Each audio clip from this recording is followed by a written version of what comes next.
Namaste. Today we're working on Parsvo Bakssana, which is side crow.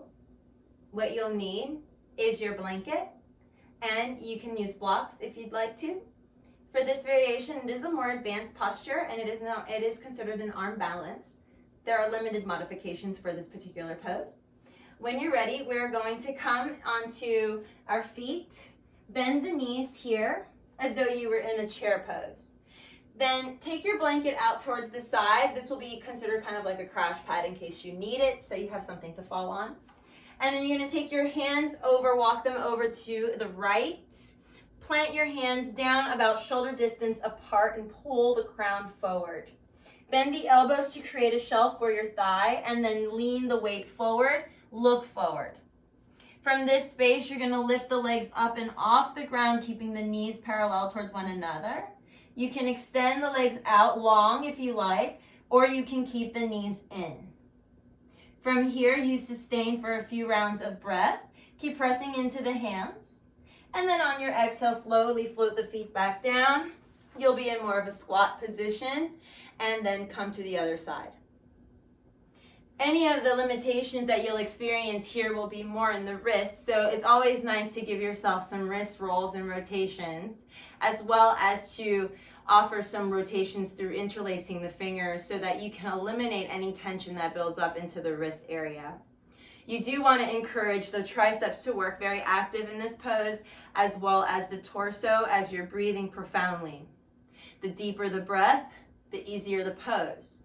Continue to contract to create the strength through the center of gravity, your balancing point. Let's practice it now on the other side, now that you have a little bit of idea of what to expect. Begin, feet together, come down. Walk the hands over to the left, create a shelf. You want your hands about shoulder distance apart, and then you're going to create your shelf and let your hips rest and look forward. From here, you're lifting and lengthening.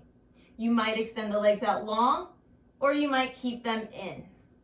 You might turn your head, or you might keep your head looking down.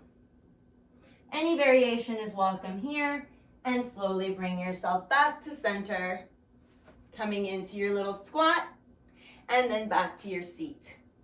I hope this helps you, and as always, we evolve together. Practice always makes perfect, so every time you fall, just try again. I fell out many times in this one as well, so it's easy to be discouraged. Don't let yourself get discouraged. You are not the pose. You are more than that. The body will eventually open up for you to open up into the sweet space of the pose. May the light in me honor the light that lives in each of you, and together we evolve. Namaste.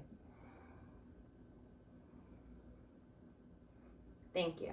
Be sure to subscribe to our channels, and if you wish to donate to our organization, please donate to our Venmo account at Jai Bhakti Yoga or on our website at JBYFfoundation.org.